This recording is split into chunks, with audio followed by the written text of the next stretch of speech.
17வது அதிகாரம் 5-8 முடிய உள்ள வசனங்கள்.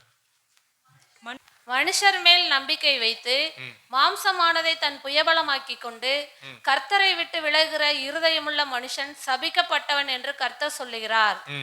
அவன் அந்தர வெளியில் கரளையாய் போன செடியை போல் இருந்து நன்மை வருகிறதை காணாமல் வனாந்திரத்தின் வறட்சியான இடங்களிலும் குடியில்லாத உலர் நிலத்திலும் தங்குவான்.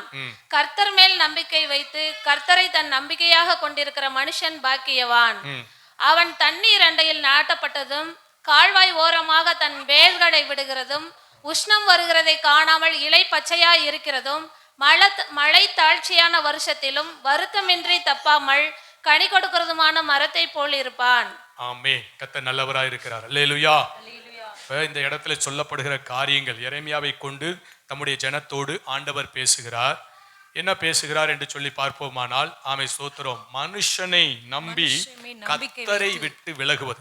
மனுஷனை நம்பி கர்த்தரை விட்டு விலகுகிறவர்கள் சபிக்கப்பட்டவர்களாய் இருப்பார்கள், அவங்களுக்கு காரியங்கள் வாய்க்காது என்று எரேமியா தீர்க்கதரிசி மூலியமாய் இஸ்ரவேல் ஜனத்திற்கு தேவன் சொல்லுகிறார். அல்லேலூயா. சூழ்நிலைகள் நமக்கு கடந்து வரும்போது மனிதர்கள் சொல்லுகிறதை நம்புகிறோம், இல்லைன்னா மனிதர்களை நம்பி போகிறோம். அப்படி மனிதர்களை நம்பி போகிறதே கர்த்தரை விட்டு விலகுகிறதற்கு சமமாய் இருக்கிறது. அவங்களுக்கு காரியம் வாய்க்காது. அப்படிப்பட்டவர்களை பார்த்து தெய்வம் சொல்லுகிறார், அவர்கள் சபிக்கப்பட்டவர்களாய் இருப்பார்கள். அல்லேலூயா. ஆனா அதற்கு மாறாக சோத்திரம் 7:8 சொல்லுகிறது, கர்த்தர் மேல் தன் நம்பிக்கையை வைத்து கர்த்தரை தன் நம்பிக்கையாய் கொண்டிருக்கிற மனுஷன் பாக்கியவான். அவன் நீர்க்கால் ஓரமாய் நடப்பட்டு சோத்திரம் தண்ணீரண்டிலே நடப்பட்டதும் கால்வாய் ஓரமாய் தன் வேர்களை விடுகிறதும் உஷ்ணம் வருகிறதை காணாமல் இலை பச்சையாய் இருக்கிறதும் மழை தாழ்ச்சியான வருஷத்திலும் வருத்தமின்றி தப்பாமல் கனி கொடுக்கிறதுமான மரத்தை போல் இருப்பான் என்று சொல்லுகிறார். அப்ப சோத்திரம் நம்ம யாரை நம்பி இருக்கணும் அப்படின்னா, கர்த்தராகிய இயேசு கிறிஸ்துவை எப்படி இருக்கணும்? நம்பி இருக்கணும். ஆமை சோத்திரம். அவரை தன் நம்பிக்கையாய் கொண்டு இருக்கணும் எல்லா சூழ்நிலையிலும். அப்படிப்பட்டவங்களுடைய வாழ்க்கையை ஆமை சோத்திரம் அந்த தண்ணீர் அண்டையிலே நாட்டப்பட்ட ஒரு மரம் எப்படி செழிப்பா இருக்குமோ அதுபோல நம்முடைய வாழ்க்கை எப்படி இருக்குமா? செழிப்பா இருக்கும். ஆனா கர்த்தரை நம்புகிறதற்கு பதிலாக மனிதர்களை நம்பி நாம் கடந்து போவோமானால் நமக்கு அது சாபமா இருக்கும், நம்மளுக்கு காரியங்கள் வாய்க்காது என்று சொல்லி ஆண்டவர் சொல்லுகிறதை பார்க்கிறோம். அல்லேலூயா. இப்ப நம்ம வாழ்க்கையை சீர்தூக்கி பார்க்கணும். நம்ம பிரச்சனைகளுக்கு மத்தியில, போராட்டங்களுக்கு மத்தியில சோத்திரம் எதை நாம் நம்பிக்கையாய் கொண்டு இருக்கிறோம்? தேவனை நம்புறோமா, இல்ல சோத்திரம் நம்முடைய சுயபலத்தை சார்ந்து கொள்கிறோமா, இல்ல மனிதர்களை நம்பி கடந்து போகிறோமா? சோத்திரம் எப்படிப்பட்டதான ஒரு நம்பிக்கைக்குள் நாம் வாழ்ந்து கொண்டு இருக்கிறோம், எப்படிப்பட்டதான விசுவாசத்திற்குள் நாம் வாழ்ந்து கொண்டு இருக்கிறோம் அப்படின்னு என்ன பண்ணணும்? நம்மளை நாமே பரிசோதித்து பார்க்கணும். எவ்வளவு சூழ்நிலைகள் நமக்கு எதிராய் வந்தாலும் யாரை மாத்திரம்தான் நம்பி நிற்கணும்? கர்த்தரை மாத்திரம்தான் நம்பி நிற்கணும். அப்படி கர்த்தரையே நாம் நம்பிக்கையாய் கொண்டிருப்போமானால் நிச்சயமாகவே கர்த்தர் நம்முடைய வாழ்க்கையில் இருக்கிற பிரச்சனைகளை மாற்றி நிச்சயமா என்ன பண்ணுவார்? தேவன் நம்மளை ஆசீர்வதிக்கிறவராய் இருக்கிறார். சீசர்கள் தங்களுடைய சுய பலத்தின் மீது நம்பிக்கை வைத்தார்கள். கப்பல்ல பயணிக்கும் பொழுது சோத்திரம் பெருங்காற்றும் ஆமை சோத்திரம் கடல் அலை கொந்தளிப்பு வரும்போது அவங்க தங்களால எந்த மட்டும் முயற்சி எடுக்க முடியுமோ தங்களுடைய பலனை நம்பி ஆமை சோத்திரம் அவங்க முயற்சி எடுத்து பார்க்கிறாங்க. கடைசியில் அது தோல்வியாய் மாறின போது அவங்க ஆண்டவரை பார்த்து சொல்றாங்க, ஐயரே நாங்கள் என்ன பண்ண போகிறோம்? மடிய போகிறோம் என்று சொன்னாங்க. அப்ப அற்ப விசுவாசிகளை என்று சொல்லி தேவன் கடிந்து கொண்டு கர்த்தர் எழுந்து நின்று காற்றையும் என்ன பண்ணார்? கடலையும் அதட்டினார். இறையாதே அமைதலாய் இரு என்று சொன்னார். அது அப்படியே இறையாமல் அமைதலாய் கடந்து போனது. ஆச்சரியப்பட்டார்கள், பிரமித்தார்கள். இவர் எப்படிப்பட்ட ஒரு காற்றும் கடலும் இவருக்கு கீழ்ப்படுகிறதே என்று சொல்லி பாருங்க. இயேசுவோடு தான் இருக்கிறாங்க. தேவனால் தேர்ந்தெடுக்கப்பட்ட அப்போஸ்தலர்கள் சீசர்கள் அவரோடு கூட பயணிக்கிறாங்க. பலவிதமான காரியங்களை அவங்க என்ன பண்றாங்க? சந்திக்கிறாங்க. அநேக அற்புதங்களை பார்க்கிறாங்க. முதலாம் அற்புதத்தை எங்க பார்க்கிறாங்க? கானா ஒரு கல்யாணத்துல பார்க்கிறாங்க. தண்ணீரை திராட்சரசமாய் மாற்றினார். இந்த அற்புதத்தை கண்ட மாத்திரத்திலே அவர்கள் விசுவாசிக்க ஆரம்பித்தார்கள். ஆமை சோத்திரம். இப்படி அநேக காரியங்களை கண்டவங்க தான். ஆனா இந்த இடத்துல காற்று கட்டுப்படுமா, கடல் அவருக்கு கட்டுப்படுமா? அந்த பகுதியிலே அவங்களுக்குள்ள விசுவாசம் இல்லாததுனாலதான் அவங்களுடைய சுய பலத்தை அவங்க என்ன பண்ணாங்க? சார்ந்து கொண்டாங்க. ஆனாலும் அது அவங்க வாழ்க்கையிலே சோத்திரம் பெரிய வீழ்ச்சியை தான் கொண்டு வந்தது. ஆனா ஆண்டவர் அவங்களுக்கு அற்புதம் செய்த போது அவங்க பிரமிச்சாங்க. காற்றும் கடலும் இவருக்கு என்ன பண்ணுகிறது? கீழ்ப்படுகிறது. அவ்வளவு பெரிய சோத்திரம் கடல் இவருடைய சொல்லுக்கு கீழ்ப்படுகிறது. அவ்வளவு பெரிய கொந்தளிப்பு இமைப்பொழுதிலே அடங்குகிறது. பலத்த காற்று அவருடைய சொல்லுக்கு கீழ்ப்படுகிறது. இதை கண்டு அவர்கள் பிரமித்து போனார்கள். அல்லேலூயா. காற்றும் கடலும் அவருடைய வார்த்தைக்கு கீழ்ப்படியுமானார் ஆமை சோத்திரம் அவர் சொல்ல அத்தனையும் கீழ்ப்படியும். அல்லேலூயா. ஆமென். கர்த்தர் நல்லவர். அவங்க சுயபலத்தை சார்ந்து கொண்டு போனார்கள். தேவனுக்கு மகிமை உண்டாகட்டும். எசேக்கியாவுடைய காலத்திலையும் ஆமென் சோத்திரம் சனகரிப்பு என்ன பண்ணுகிறான்? ஆமென் எதிராய் வருகிறான். அசரியா வருகிறான், எதிராய் வருகிறான். அப்படி வரும்பொழுதும் ஆமென் சோத்திரம் எசேக்கியாவை பார்த்து அவன் சொல்றான், நீ நம்பி இருக்கிற நம்பிக்கை என்ன? யாரை நம்பி நிக்கிற? எகிப்தை நம்புறியா? எகிப்தின் ராஜா வந்து உனக்கு உதவி செய்வான் நம்புகிறாயா? அவன் நாணலை போல என்ன பண்ணிடுவான்? வளைந்துருவான். சோத்திரம் உனக்கு உதவி செய்ய மாட்டான். அப்ப யாரை நம்பி இருக்கிற? சோத்திரம் கர்த்தரை நம்புறியா? தெய்வத்தின் மீது நம்பிக்கையா இருக்கிறியா? எத்தனை நாடுகளை நான் வென்று வந்திருக்கிறேன். அத்தனை நாட்டிலும் இருக்கிற தெய்வங்கள் என் கரத்துக்கு அவர்களை என்ன பண்ண முடியல, தப்புவிக்க முடியல. நீ யாரை நம்பி இருக்கிற அப்படின்னு சொல்லி காரசாரமாய் என்ன பண்ணிட்டு இருக்கிறான்? பேசுகிறான். ஆனா எசேக்கியா சோத்திரம் எகிப்தையும் நம்பல, ராணுவத்தையும் நம்பல, மற்ற ராஜாக்கள் உதவி செய்வான்னு சொல்லி மற்றவருடைய ராஜாக்களுடைய நம்பிக்கைகளுக்கு கடந்து போகல. அந்த எசேக்கியா ராஜாவுடைய ஒரே ஒரு நம்பிக்கை ஆண்டவராகிய இயேசு கிறிஸ்துவின் மீது இருந்தது. அல்லேலூயா. அந்த நம்பிக்கை அவனை என்ன பண்ணல, வெட்கப்படுத்தல. அவன் எவ்வளவோ பேசி பார்க்கிறான். சோத்திரம் ராஜா மக்கள்கிட்ட பேசுறான். அடுத்து ராஜா வந்து கர்த்தர் நம்மளை காப்பாத்துவார், கர்த்தர் நம்மளை காப்பாத்துவார் சொல்லி வஞ்சிப்பான், ஏமாத்துவான். நீங்க நம்பி போயிடாதீங்க, அவனை நம்பி கேட்டுறாதீங்க, நீங்க நேரடியா என்கிட்ட சரணடைஞ்சிருங்க, நான் உங்களுக்கு நல்ல ஒரு காரியத்துல என்ன பண்றேன், உங்களுக்கு நான் நன்மை செய்யறேன் அப்படின்னு சொல்லி ஜனத்திடத்திலும் பேசினான். ஆனா ராஜா தன் ஜனத்திடத்துல சொல்லி இருந்தா, அவன் என்ன பேசினாலும் மறு உத்தரவு என்ன பண்ணாது, ஒன்றும் சொல்லாதே என்று ராஜா கட்டளை கொடுத்திருந்ததுனால ஜனங்கள் பிரதியுத்தரமாய் மறு வார்த்தை ஒண்ணுமே என்ன பண்ணல, சொல்லல. அவனுக்கு ஒரு பெரிய பிரமிப்பா இருக்கு. யாருக்கு? சனகரிப்பு. என்ன அப்படின்னா, அத்தனை ராஜாங்கத்தை அடிச்சுட்டு வரோம், எந்த நாடு நமக்கு முன்னால நிக்க முடியல, அவ்வளவு பெரிய வல்லரசாய் சாம்ராஜ்யமாய் அவ்வளவு பெரிய ராணுவ பலத்தோடு வந்து நிக்கிறோம், எருசலேமை என்ன பண்ணிக்கிறோம், முற்றுகை போட்டு இருக்கிறோம், இவங்க தப்புறதுக்கான வழியே கிடையாது. வேற எந்த நம்பிக்கையில இவங்க நம்மிடத்துல சரணடையாமல் இருக்கிறாங்க, இவங்களுக்கு வேற என்ன நம்பிக்கை இருக்கு அப்படிங்கிற ஒரு பெரிய கேள்வி சனகரிப்புக்கு. கர்த்தருக்கு ஸ்தோத்திரம். ஆனா எசேக்கியா ராஜாவுக்கு ஒரே ஒரு நம்பிக்கை, எப்படியும் தெய்வம் தப்புவிப்பார். அல்லேலூயா. அவன் அடுத்தடுத்த லெட்டரை விட்டுக்கிட்டே இருக்கிறான், ஆட்களை அனுப்பிக்கிட்டே இருக்கிறான். சோத்திரம் பயமுறுத்த முடியாத வார்த்தைகள் வந்து கொண்டே இருக்கு. சோத்திரம் ஆனாலும் அவன் கொடுத்த லெட்டரை எடுத்துட்டு போய் தேவன்ட்டே வாசிக்கிறான். தேவ சன்னிதானத்துல போய், ஆண்டவரே அநேக ராஜாக்களை அடித்ததெல்லாம் உண்மைதான், அவங்க தெய்வங்கள் எல்லாம் தூள் பறக்க பண்ணினதெல்லாம் உண்மைதான், ஆனால் அவைகள் எல்லாம் விக்கிரகங்கள் தானே. ஆனா நாங்கள் சேவிக்கிற தேவன் வானத்தையும் பூமி சர்வ லோகத்தையும் உண்டாக்கின சர்வ வல்லமை உள்ள தேவன் அல்லவா என்று சொல்லி அவன் தேவ சமூகத்திலே முறையிடுகிறான். உடனே கர்த்தர் தீர்க்கதரிசியாகிய ஏசாயாவை கொண்டு கர்த்தர் பேசுகிறார். சோத்திரம் அவன் மிதி மிஞ்சி பேசுறான், அவனுடைய பெருமையில பேசுறான். ஆமா, கொரடாம மூக்குல போட்டு பிடிச்சு என்ன பண்ணுவேன், எந்த வழியாய் வந்தானோ அந்த வழியாவே அவன் என்ன பண்ணுவேன், இழுத்து கொண்டு போய் அவன் தேசத்திலே அவன் தலையை வாங்குவேன் என்று சொல்லி கர்த்தர் ஏசாயா தீர்க்கதரிசி மூலியமாய் எசேக்கியா ராஜாவுக்கு பேசுகிறார். அல்லேலூயா. சம்பவிக்கிறது காரியம். ஆமே ஸ்தோத்திரம். பாருங்க ஸ்தோத்திரம், ஒரு இரவுல பாளையத்தை சுற்றில அவங்க என்ன பண்ணிருக்காங்க, முற்றுகை போட்டிருக்கிறாங்க. ஆண்டவர் ஒரு தேவதூதனை அனுப்பினார். ஆமே ஸ்தோத்திரம். 1,85,000 படை வீரர்கள் இரவோடு இரவா என்ன பண்ணிட்டாங்க, சோத்திரம் சங்காரம் பண்ணிட்டாங்க தேவதூதர்கள். காலையில எலும்புடான்னு பார்த்தா ஒருத்தன் எந்திரிக்கல. 1,85,000 படை வீரர்கள் மாண்டு மடிந்தார்கள். அன்னைக்கு அதோடைய எண்ணிக்கை எவ்வளவு பெருசு தெரியுங்களா? சோத்திரம் அவருடைய படை ராணுவம் முழுவதும் அழிஞ்சிச்சு. சோத்திரம் பயங்கர தோல்வி. அந்த வெக்க முகத்தோடு அவன் நினிவே பட்டணத்திற்கு போகிறான். அதைத் தொடர்ந்து தன் தேசத்திற்கு போகிறான். பிள்ளைகள் அவனுடைய கற்ப பிறப்புகள் அவன் விக்கிரகத்தை சேவிக்கும் பொழுது அவனை வெட்டி போட்டார்கள். அல்லேலூயா.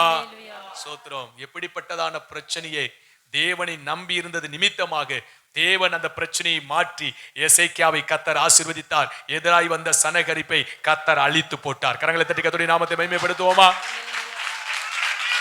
அல்லேலூயா, அல்லேலூயா. அப்ப ஸ்தோத்திரம், எசேக்கியா தேவனை நம்பி இருந்ததுனால அந்த நம்பிக்கை வீணாய் போகல.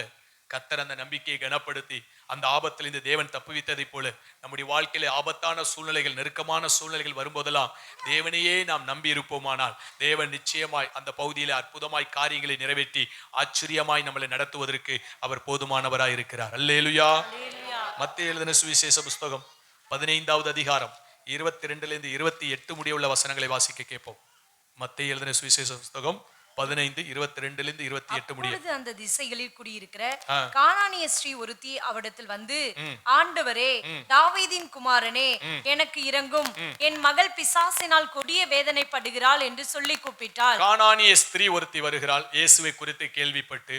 அவளுடைய மகள் பிசாசினால் பலமாய் பாதிக்கப்பட்டிருக்கிறாள்.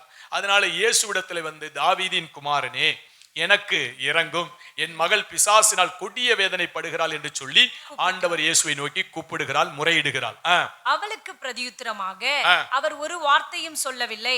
அப்பொழுது அவருடைய சீஷர்கள் வந்து, இவள் நம்மை பின்தொடர்ந்து கூப்பிடுகிறாளே, இவளை அனுப்பிவிடும் என்று அவரை வேண்டிக் கொண்டார்கள். பாருங்க, ஆண்டவர்கிட்ட அவ முறையிடுறா. ஆனா ஆண்டவர் ஒரு பதிலும் என்ன பண்ணல, சொல்லல். சில சமயங்கள்ல நம்ம அநேக விண்ணப்பங்களை கத்துட்ட வைப்போம். சில சமயங்கள்ல விண்ணப்பங்களுக்கு பதில் கொடுக்காதது போல இருக்கும், மௌனமா இருக்கிறதை போல இருக்கும். அவர் ஜெபத்தை கேட்டாரா, கேட்கலையா, சோத்திரம், ஜெபத்திற்கு பதில் வரலையே, இவ்வளவு மௌனமா இருக்கிறாரே என்று சொல்லி. அதுபோல கானானிய ஸ்திரீ வந்து கேட்ட போதிலும் அவர் மௌனமா இருக்கிறார். அவர் தொடர்ந்து பயணக்களத்தில் என்ன பண்ணிட்டு இருக்கிறார், ஊழியத்தில் பயணக்களத்தில் போய்கொண்டே இருக்கிறார். கானானிய ஸ்திரீ என்ன பண்றார், பின்னாலேயே தொடர்ந்து வருகிறார். இவ கேட்டுக்கிட்டே வர்றதை பார்த்து சீசர்களுக்கு ரொம்ப பரிதாபம் ஆயிருச்சு. அப்ப சீசர்கள் ரெக்கமெண்ட் பண்றாங்க, ஆமை சோத்திரம், இந்த கானானிய ஸ்திரீ என்ன பண்ணுகிறா, நம்மளை பின்தொடர்ந்து ஆமை சோத்திரம் கெஞ்சி கேட்டுக்கொண்டே வராளே, இவளை அனுப்பி விடுங்க, இவளுக்கு ஏதாவது ஒரு நன்மையை செய்யுங்க அப்படின்னு சொல்லி சீசர்கள் என்ன பண்றாங்க, அவளுக்காக பரிந்து பேசுறாங்க. அல்லேலூயா. அப்ப எந்த அளவுக்கு அவ கெஞ்சி இருப்பா, எந்த அளவுக்கு விடாப்பிடியாய் தேவனிடத்துல நின்று இருப்பா, எந்த அளவுக்கு தேவனை அவள் பின்தொடர்ந்து கொண்டே வந்து கொண்டிருப்பா. சோத்திரம். இதை பார்த்துதான் சீசர்கள் இயேசுவிடத்துல என்ன பண்றாங்க, ரெக்கமெண்ட் பண்றாங்க. இவளுடைய பரிதாப நிலையை பார்த்து அந்த அளவுக்கு அவர் என்ன பண்ணிட்டு இருக்கிறார், கர்த்தரை பின்தொடர்கிறார், கர்த்தரை விசுவாசிக்கிறார். அல்லேலூயா. சோத்திரம். அப்ப நம்முடைய வாழ்க்கையில எவ்வளவு பின்தொடரணும், எவ்வளவாய் தேவ சமூகத்துல சோத்திரம் நம்முடைய காரியம் நிறைவேறுகிற வரைக்கும் அவரை நோக்கி பார்த்து கொண்டே இருக்கணும். சோத்திரம். சில சமயம் கொஞ்ச காலம்தான் பின்தொடர்றாங்க, அதுக்கப்புறம் விட்டுறாங்க. நம்ம வாழ்க்கையில எதிர்பார்க்கிற நன்மை கிடைக்கிற வரைக்கும் அவர் மேல் விசுவாசம் உள்ளவர்களாகி அவரையே நோக்கி பார்த்து கொண்டு இருக்கணும். அல்லேலூயா. தொடர்ந்து வாசிங்க. அதற்கு அவர், காணாமற் போன ஆடுகளாகிய இஸ்ரவேல் வீட்டாரிடத்துக்கு அனுப்பப்பட்டேனே என்று மற்றபடி அல்லவென்றார். ஆமா, கானானிய ஸ்திரீ அவள் புறஜாதி. ஆமை சோத்திரம். இவர் இஸ்ரவேலருடைய ரட்சிப்புக்காக வந்திருக்கிறார். அதனால இஸ்ரவேலருக்காக தான் நான் வந்திருக்கிறேனே ஒழிய மற்றபடி ஸ்தோத்திரம் வேற யாருக்காகவும் நான் அந்த காரியங்களை செய்ய விரும்பல அப்படின்னு சொல்லி கானானிய ஸ்திரியை தேவன் என்ன பண்ணுகிறார், புறக்கணிக்கிறார். அப்ப நம்ம சோத்திரம் நம்முடைய பார்வைக்கு எப்படி தெரியும், பாரபட்சம் பார்க்கிறாரோ, இஸ்ரவேல் ஜனத்திற்காக சோத்திரம் சொல்றாரே, புறஜாதியா இருக்கிற கானானிய ஸ்திரீயுடைய விண்ணப்பத்துக்கு அவர் என்ன பண்ணல, செவி சாய்க்கலையே என்று சொல்லி நம்முடைய இருதயத்தில் இப்படி ஒரு வித்தியாசமான எண்ணங்கள் தோன்றுகிறதா இருக்கும். ஆனா தேவனுடைய சித்தத்தையும் திட்டத்தையும் புரிந்து கொள்ளணும். ஆமை சோத்திரம். தேவன் முழு உலகத்தை ரட்சிக்கணும். அதற்கு முதலாவது இஸ்ரவேலர்களை ரட்சிக்கணும். இஸ்ரவேலர்களை கொண்டு முழு உலகத்தை என்ன பண்ணணும், ரட்சிக்கணும். அதுதான் தேவனுடைய சித்தமா இருந்தது. ஆனா இஸ்ரவேலர்கள் அதற்கு தங்களை என்ன பண்ணல, செவி சாய்க்காமல் அவர்கள் கடந்து போனதுனால தேவன் இஸ்ரவேலர்களை ரட்சிக்கிறதை விட்டு புறஜாதிகளை ரட்சிக்கிற இடத்திற்கு நேராய் கடந்து வந்தார். அப்புறம் புறஜாதிகளுக்குள்ளே அந்த ரட்சிப்பு கடந்து போனது. அதற்கு பின்பதாக இஸ்ரவேலர்களுக்கு அந்த ரட்சிப்புக்கு நேராய் வந்தது. அல்லேலூயா. ஸ்தோத்திரம். ஆனால் அவள் சோத்திரம் அவர் கானானிய ஸ்திரியா இருக்கிறார். அதனால இஸ்ரவேலர்களை ரட்சிக்கணும். அதற்கு பின்பதாக இஸ்ரவேலர்களை கொண்டு இவர்களை என்ன பண்ணணும், ரட்சிக்கணும் அப்படின்னு சொல்லி கர்த்தர் என்ன பண்ணுகிறார், அந்த இடத்திலே சோத்திரம் பேசுகிறார். அப்ப அடுத்து சொல்லுகிறார், வாசிங்க. அவள் வந்து, ஆண்டவரே எனக்கு உதவி செய்யும் என்று அவரை பணிந்து கொண்டார். பாருங்க, தொடர்ந்து வருகிறா, தொடர்ந்து ஜெபிக்கிறா, ஆண்டவருடைய பாதத்துல வந்து விழுகிறா, பணிந்து கொள்கிறா, எப்படியாவது எனக்கு என்ன பண்ணணும், உதவி செய்ய வேண்டும் என்று சொல்லி ஆண்டவர் இவளுடைய விசுவாசத்தை பரிசோதிக்கிறார். அல்லேலூயா. ஆமை சோத்திரம். ஒரு பக்கம் சோத்திரம் பிள்ளைகளுக்குத்தான் அப்போம், ஆமை சோத்திரம் நாய்களுக்கு அல்ல, ஆமீன், இஸ்ரவேலர்கள் தான் ரட்சிக்க வந்தேன், புறஜாதிகளை அல்ல என்று சொல்லி தேவன் அந்த இடத்துல பேசுகிறதா இருந்தாலும் இவளுடைய விசுவாசத்தை தேவன் என்ன பண்ணுகிறார், பரிசோதிக்கிறார். ஆமை சோத்திரம். அவர் காலில் விழுந்து கதறா. ஏன்னா பிள்ளையுடைய பாதிப்பு அப்படி, அந்த அளவுக்கு பிசாசு பிள்ளை என்ன பண்ணிட்டு இருக்கு, பாதித்து கொண்டிருக்கு. இவரை தவிர வேற ஒருவரால் விடுவிக்க முடியாது என்பதை அவள் நன்றாய் அறிந்திருந்ததுனால எப்படியாவது இவர் கரத்தில் இருந்து பிள்ளைக்கு ஒரு விடுதலை என்ன பண்ணணும், பெற்றுக்கொள்ள வேண்டும் என்று சொல்லி தொடர்ச்சியாய் தேவனுடைய சமூகத்தில் என்ன பண்ணி கொண்டிருக்கிறார், போராடி கொண்டிருக்கிறார். நம்ம வாழ்க்கையில் அப்படிதான் சோத்திரம், போராடி கொண்டே இருக்கும். அவரை தவிர வேறொரு வழி இல்ல. நம்ம வாழ்க்கையில ஒரு நன்மை நடக்கணும், ஒரு விடுதலை உண்டாகும், ஒரு ஆசீர்வாதம் உண்டாகும், ஜெயம் உண்டாகணும்னா அவரை தவிர வேறொரு வழியே இல்ல. அதனால தொடர்ச்சியா அவருடைய என்ன பண்ணணும், போராடணும். மாற்று வழியை தேடி ஓடக்கூடாது. தொடர்ச்சியா அவர் நமக்கு நன்மை செய்கிற வரைக்கும் அவரை தான் நோக்கி பார்க்கணும். அப்படித்தான் அந்த கானானிய ஸ்திரீ என்ன பண்ணுகிறார், தொடர்ச்சியாய் போராடுகிறார். தொடர்ந்து வாசிங்க. அவர் அவளை நோக்கி பிள்ளைகளின் அப்பத்தை எடுத்து நாய்க்குட்டிகளுக்கு போடுகிறது நல்லதல்ல என்றார். ஆண்டவர் சொல்லுகிறார், சோத்திரம், பிள்ளைகளுடைய அப்பத்தை எடுத்து நாய்க்குட்டிகளுக்கு என்ன பண்ணக்கூடாது, போடக்கூடாது, அது நல்லதல்ல என்று சொல்லுகிறார். ஆமே சோத்திரம். அதற்கு அவள், மெய்தான் ஆண்டவரே, மெய்தான் ஆண்டவரே, ஆகிலும் நாய்க்குட்டிகள் தங்கள் எஜமான்களின் மேஜையிலிருந்து விழும் துணிக்கைகளை தின்னுமே என்றார். போதும், கர்த்தர் நல்லவரா இருக்கிறார். ஆண்டவர் இங்க சோத்திரம் அவளை நாய்க்கு ஒப்பிட்டு பேசுகிறார். ஆண்டவர் அவளை கானானிய ஸ்திரியை எதுக்கு ஒப்பிட்டு பேசுறார்? நாய்க்கு ஒப்பிட்டு பேசுறார். சோத்திரம். ஏன்னா பிள்ளைகளுடைய அப்பா, நீ கேட்கிற நன்மை அது பிள்ளைகளுக்குரியது. யாராவது பிள்ளைகளுக்கு கொடுக்க வேண்டிய அப்பத்தை எடுத்து நாய்களுக்கு போடுவாங்களா? இஸ்ரவேல் வீட்டாருக்கு நன்மை செய்ய முடியாது வந்திருக்கிறேன், நீ புறஜாதி கானானிய ஸ்திரீ, உனக்கு அந்த நன்மையை செய்ய முடியுமா? நீ நாய்க்கு சமம் அப்படின்னு சொல்லி கர்த்தர் என்ன பண்றார், பேசுறார். நமக்கெல்லாம் எப்படி வந்துரும், நம்மள நாயின்னு சொல்லிட்டாரு அப்படின்னு என்ன ஆயிரும், பயங்கர கோவம் வந்துரும். ஆனா தேவன் அவளுக்குள் தாழ்மை இருக்குதான்னு பரிசோதிக்கிறார். அல்லேலூயா. முதலாவது விசுவாசம் இருக்குதான்னு பரிசோதிக்கிறார், இரண்டாவது தாழ்மை இருக்குதான்னு பரிசோதிக்கிறார். ஆனா அந்த ஸ்திரீ பதில் கொடுக்கிறா பாருங்க, அருமையான ஒரு பதில். அதற்கு மெய்தான் ஆண்டவரே, பிள்ளைகள் தான், நாய்கள் தான், நாங்க நாய்கள் தான், மெய்தான் ஆண்டவரே, ஆகிலும் நாய்க்குட்டிகள் தங்கள் எஜமான் மேஜையிலிருந்து விழுகிறதை என்ன பண்ணும், ஆமா, 1-2 செதறி விழுகுமே, அதை பொறுக்கி திங்குமே அப்படின்னு சொன்ன உடனே தன்னை தாழ்த்தினதையும் கர்த்தர் மேல் விசுவாசமா இருக்கிறதையும் அவள் உறுதிப்படுத்தி காண்பித்ததனாலே உடனே இரட்சகர் சொல்லுகிறார், இயேசு அவளுக்கு பிரதியுத்தரமாக, ஸ்திரீயே, உன் விசுவாசம் பெரியது, நீ விரும்புகிறபடி உனக்கு ஆக கடவுது என்றார். அந்நேரமே அவள் மகள் ஆரோக்கியம் அடைந்தாள். கரந்தடி கர்த்தருடைய நாமத்தை மகிமைப்படுத்துவோமா? அல்லேலூயா. தாழ்மைக்கு விசுவாசத்திற்கும் தேவன் அற்புதங்களை செய்து காண்பிக்கிறார். விசுவாசமாய் நின்றாலே சோத்திரம், கால தாமதமாகுது, ஆண்டவர் இப்படி எல்லாம் சொல்லுகிறார் என்று சொல்லி ஆமை சோத்திரம், அவள் பின்வாங்கல, அவள் உறுதியாய் நின்றாள். அதுபோலதான் ரூத், ஆண்டுடைய காரியங்கள் அவர் எப்படி இருந்தா, உறுதியாய் இருந்தா. ஓர்பால என்ன பண்ணா, அவள் ஓடி போனா. சோத்திரம். சில பேர் கொஞ்ச காலம் இரட்சகரை பின்தொடருவாங்க, அப்புறம் சோத்திரம் ஏதாவது கொஞ்சம் காலதாமதம்னா பின்வாங்கி ஓடிடுவாங்க, ஓர்பாலை போல ஓடி போவாங்க. ஆனா ரூத் சோத்திரம் மரணம் வரைக்கும், மரணமே அல்லாமல் தேவனையும் நம்மையும் உன்னை விட்டு என்ன முடியாது, பிரிக்க முடியாது என்று உறுதியாய் இருந்ததினாலே ரூத்துவை தேவன் ஆசீர்வதித்தார். அல்லேலூயா. யாருக்குள்ளே உறுதியான விசுவாசம் இருக்கு, யாருக்குள்ளே தாழ்மை இருக்கு, இப்படிப்பட்டவர்களுடைய வாழ்க்கையிலே தேவனுடைய அற்புதத்தை தேவன் என்ன பண்ணுகிறார், விளங்க பண்ணுகிறவராய் இருக்கிறார். அல்லேலூயா. நம்மளை கனப்படுத்தல, நம்மளை முக்கியத்துவப்படுத்தல, நம்மளை அற்பமா நினைக்கிறாங்க, நம்மளை உதாசீனப்படுத்துறாங்க, இவங்க என்ன அப்படின்னு சொல்லி விட்டு விலகிற இடத்திற்கு போகல. அப்போதுதான் இன்னும் இறுகமாய் சோத்திரம் அவள் தேவனை பற்றி கொள்கிறதை பார்க்கிறோம். அல்லேலூயா. எவ்வளவு பெரிய வார்த்தையை தேவன் போடுகிறார் பார்த்தீங்களா? பிள்ளைகளுக்குரியதை நாய்களுக்கு போட முடியாது அப்படிங்கிறார். சோத்திரம். நீங்களும் நான் அந்த இடத்துல இருந்தா போயா சோத்திரம், பிள்ளை குணமாகலைனாலும் பரவாயில்ல அப்படின்னு சொல்லிட்டு என்ன பண்ணிடுவோம், பிள்ளைய பிடிச்சி தர எழுதுக்கிட்டு போயிருப்போம். சோத்திரம். ஆனா அவளுக்குள்ள இருந்த தாழ்மையை பார்த்தீங்களா? நீங்க சொல்றது உண்மைதான், மெய்தான் ஆண்டவரே, எஜமானுடைய மேஜையில் இருந்து கீழே விழுகிறதை நாய்கள் சாப்பிடுமே அப்படின்னு சோத்திரம். தன்னை நாயின் பேசின போதிலும் நாய் தான் ஆண்டவரே அப்படின்னு சொல்லி ஆமை சோத்திரம் அவள் தன்னை தாழ்த்தி இறங்கினாள். அல்லேலூயா. அதுபோல விசுவாசத்திலே அவள் எப்படி இருந்தா, உறுதியாய் இருந்தா. சோத்திரம். மேஜையிலிருந்து விழுகிறதை நாய்கள் தின்னுமே, கண்டிப்பா உம்மிடத்திலிருந்து எங்களுக்கு நன்மை வருமே அப்படின்னு சொல்லி அவள் விசுவாசத்திலே உறுதியாய் இருந்தாள். தாழ்மையிலும் அவள் என்ன பண்ணா, தீவிரமாய் கடந்து போனாள். இதை கண்ட தேவன் அவருடைய விசுவாசத்தை பார்த்து ஆச்சரியப்பட்டு உன் விசுவாசம் பெரியது என்று சொல்லி அந்த மகளை குணமாக்கி தேவன் அனுப்பினாள். அல்லேலூயா. அப்ப உங்களுக்குள்ளும் எனக்குள்ளும் தேவனுடைய அற்புதங்கள் நிகழப்பட வேண்டுமானால் தாழ்மை இருக்கணும். ஆமை சோத்திரம். அதுபோல நமக்குள்ள விசுவாசம் இருக்கு. இந்த விசுவாசமும் தாழ்மைதான் நம்ம வாழ்க்கையில பிரமிக்கத்தக்கதான அற்புதங்களை நம்முடைய வாழ்க்கையில கொண்டு வந்து சேர்க்கிறதா இருக்கிறது. அல்லேலூயா. தொடர்ந்து வாசிங்க. 29-31 முடிய உள்ள வசனங்களை வாசிங்க. இயேசு அவ்விடம் விட்டு புறப்பட்டு கலிலேயா கடலருகே வந்து ஒரு மலையின் மேல் ஏறி அங்கே உட்கார்ந்தார். ஆமா, ஒரு மலை மேல ஏறி தேவன் உட்கார்ந்தார். அப்பொழுது சப்பானிகள், குருடர், ஊமையர், ஊனர் முதலிய அநேகரை திரளான ஜனங்கள் கூட்டிக் கொண்டு இயேசுவின் இடத்தில் வந்து அவர்களை அவர் பாதத்திலே வைத்தார்கள். அவர்களை அவர் சொஸ்தப்படுத்தினார். யாரெல்லாம் சொஸ்தப்படுத்தியிருக்கார்? சப்பானிகள் எல்லாரையும் சொஸ்தமாக்கி இருக்கிறார். குருடர்களை அவர் என்ன பண்ணிருக்கிறார்? ஊமையர்களை என்ன பண்ணிருக்கிறார்? அப்ப குருடர்கள் பார்த்திருக்கிறாங்க, சப்பானிகள் எழுந்து நடந்திருக்கிறாங்க, ஊமையர் என்ன பண்ணிருக்கிறாங்க, பேசி இருக்கிறாங்க, ஊனர் முதலிய அநேகர். ஊனர்னா யாரு? ஏதாவது ஒரு விதத்துல அங்கவினத்துல குறைவு. யுத்தங்களிலே கைகால்களை இழந்தவர்கள். யுத்தத்துல கைகாலை வெட்டிடுவாங்க, அப்படி வெட்டிட்டா அவங்க ஊனர். சோத்திரம். அப்ப சப்பானிகள்னா பிறவியிலிருந்து சப்பானியா வந்தவங்க. சோத்திரம். குருடர், ஊமைகள். அவங்க பிறக்கும் போதே பாதிப்போடு வந்தவங்க. ஊனர்னா இடைப்பட்ட காலத்திலே பாதிக்கப்பட்டவங்க.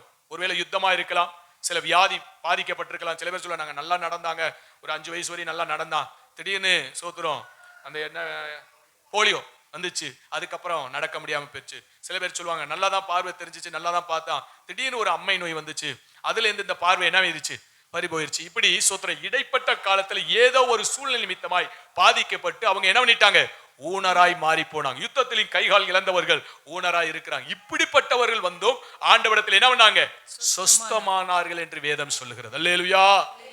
இப்ப இந்த வசனத்தை பார்க்கும்போது எவ்வளவு அற்புதமா இருக்கு பாத்தீங்களா?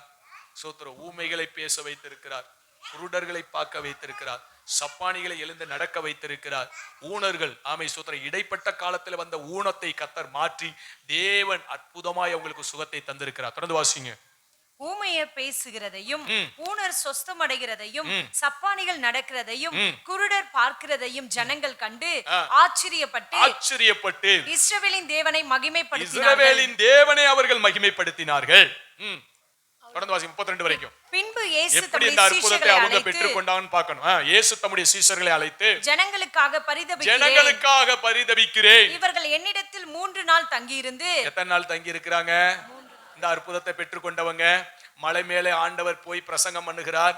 3 நாட்கள் இயேசுவிடத்துல இருக்கிறாங்க, புசிக்கல குடிக்கல, 3 நாள் சாப்பிடாம கிடக்குறாங்க. இந்த அற்புதத்தை பெற்றுக்கொள்வதற்கு இப்படிப்பட்ட உபவாசத்திற்குள்ளே அவங்க போய் இருக்கிறாங்க. அல்லேலூயா.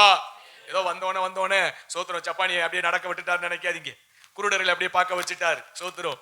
இவங்க யார் அப்படின்னா 3 நாட்கள் இயேசுவுக்கு முன்பதாய் காத்திருக்கிறாங்க. எப்படி காத்திருக்கிறாங்க? புசிக்காம குடிக்காம அல்லும் பகலும் 3 நாட்கள் உணவு எடுக்காம நீராகாரம் எடுக்காம தேவனுடைய பாதத்துல காத்திருக்கிறாங்க. அப்படிப்பட்டவங்க காத்திருக்கிறவங்களுக்கு தேவன் அற்புத சுகத்தை தந்து நடத்துறார். அப்படி அற்புத சுகம் தந்ததுக்கு அப்புறம் தான் சொல்றாரு, ஆமை சோத்திரம், தமிழத்தில் இந்த சீசர்கள் அழைத்து ஜனங்களுக்காய் பரிதபிக்கிறேன், இவர்கள் என்னிடத்தில் 3 நாள் தங்கி இருந்து சாப்பிட ஒன்றுமில்லாது இருக்கிறார்கள். ஒன்னும் சாப்பிடல, ஏன்னா மலை மேல போயிருக்கிறாங்க. மலையில ஹோட்டலா இருக்கும், ஒன்னும் இருக்காது. சோத்திரம்.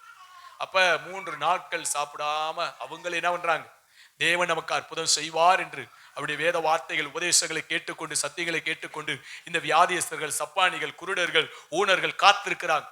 அப்படி காத்திருக்கும் போது தேவன் அவங்களுக்கு அற்புதத்தை செய்து அந்த 3 நாள் சோத்திரம் தங்கியிருந்து சாப்பிட ஒன்றுமில்லாத இருந்த இவர்கள் பட்டினியாய் அனுப்பிவிட எனக்கு மனதில்லை, வழியிலே அவர்கள் சோர்ந்து போவார்கள் என்று சொல்லி தேவன் அற்புதம் செய்து அவர்களுக்கு ஆகாரத்தை தந்து நடத்துகிறார். அல்லேலூயா.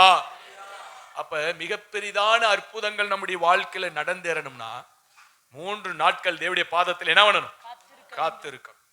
எஸ்தருடைய காலத்திலும் பாருங்க, ஸ்தோத்திரம், அங்கே ஒரு மிகப்பெரிய ஒரு சோதனை வருகிறது. ஆமான் மூலியமாய் 127 நாட்டில் வாழ்கிற யூதர்கள் கொன்று அழிக்கும்படியான ஒரு சட்டம் பிறந்தது. அப்ப இந்த சட்டத்தை மாற்றணும், தன் மக்களை என்ன பண்ணணும், காப்பாற்றணும்.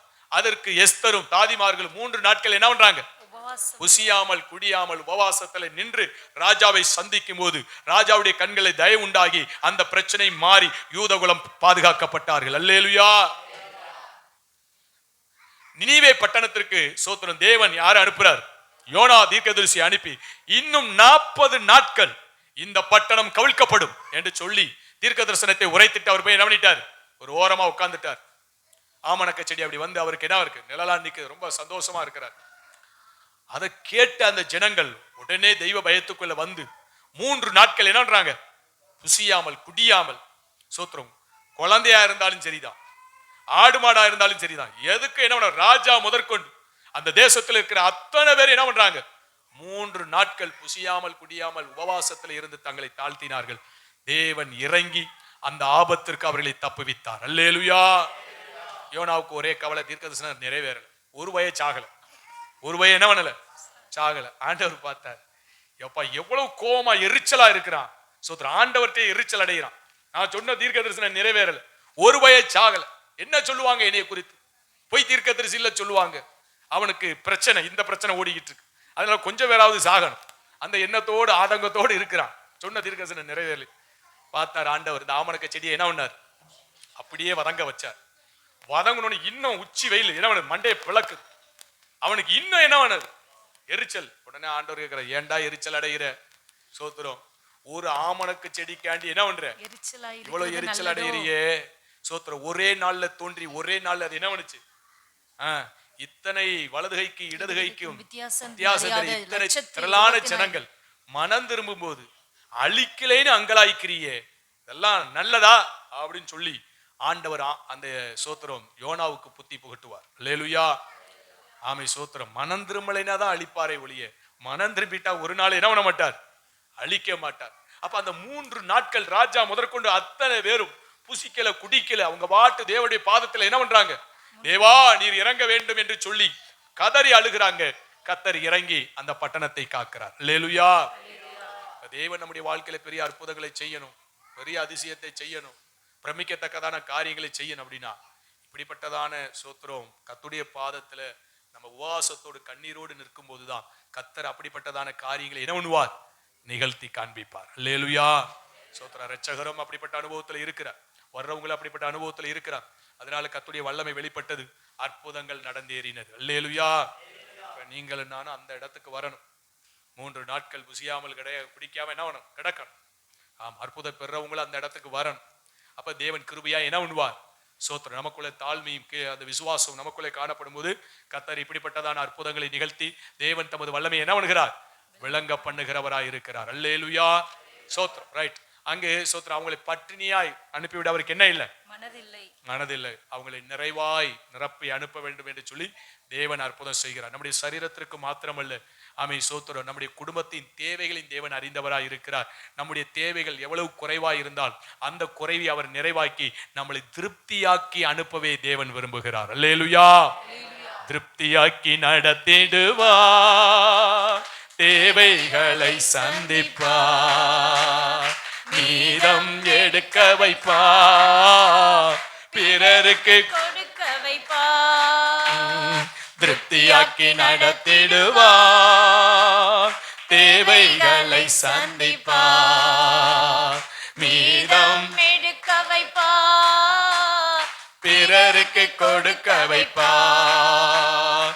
5 அப்பங்களை 1000 பெருக செய்தார், 5 அப்பங்களை 1000 பெருக செய்தார், 5000 ஆண்களுக்கு வயிறார உணவளித்தார், 5000 ஆண்களுக்கு வயிறார உணவளித்தார்.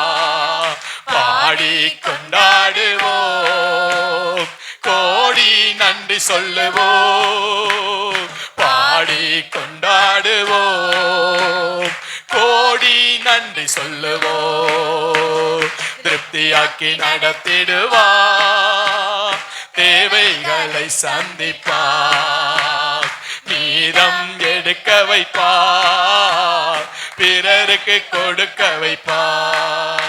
அல்லேலூயா.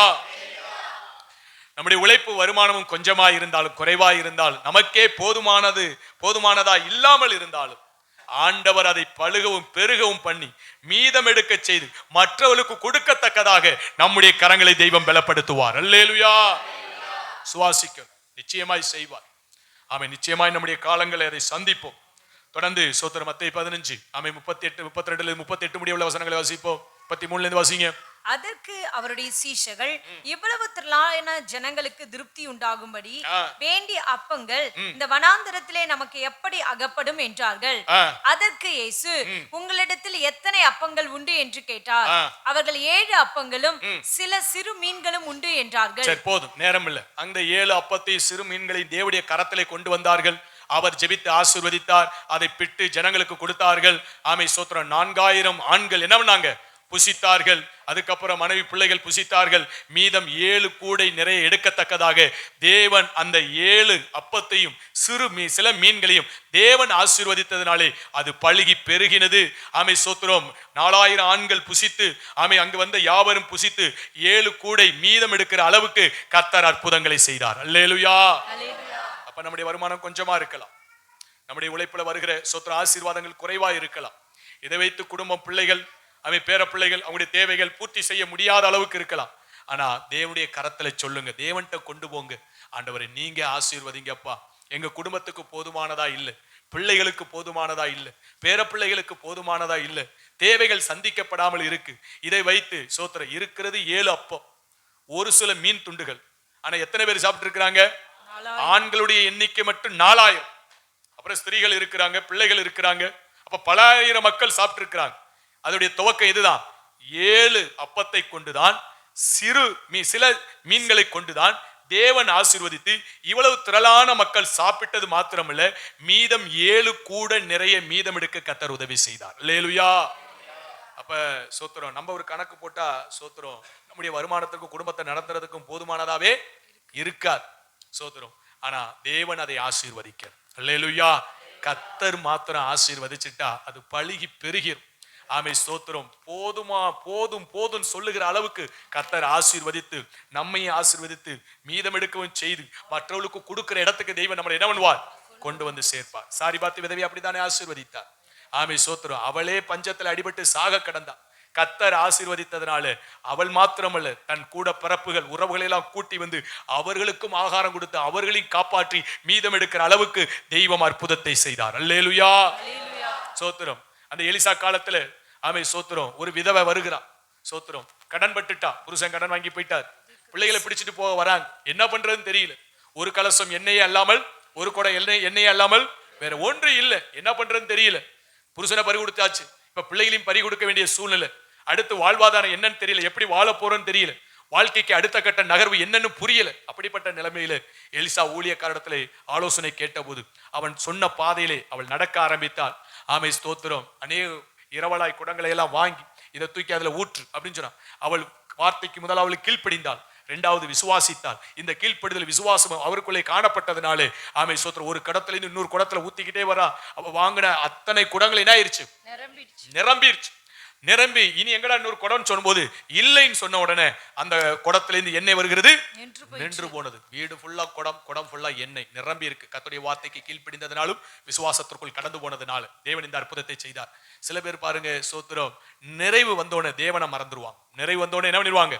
தேவனை மறந்துருவாங்க. சோத்திரம். ஆனா இவள் நிறைவு வந்ததற்கு பின்பதாய் தேவனை மறக்கல, மீண்டுமாய் ஊழியரிடத்திலே ஆலோசனை கேட்க கடந்து போகிறான். ஐயா நீங்க சொன்ன மாதிரி செஞ்சு அப்படியெல்லாம் நிறைஞ்சிருக்கு, அடுத்து என்ன செய்ய? அவ சொல்றா, வித்துட்டு வர்ற பணத்தை கொண்டு கடனை அடைச்சிட்டு மீதம் இருக்கிறத வச்சு என்ன பண்ணு, ஜீவனம் பண்ணு என்று சொல்லி ஆமீன் எலிஷா மூலியமாய் தேவன் ஆலோசனை கொடுக்கிறார். அந்த ஆலோசனைக்கு கீழ்ப்படிந்து அவள் வாழ்க்கை ஆசீர்வாதமாய் மாறினது. அல்லேலூயா. கொஞ்சமா தானே இருந்துச்சு, பற்றாக்குறையா தானே இருந்துச்சு.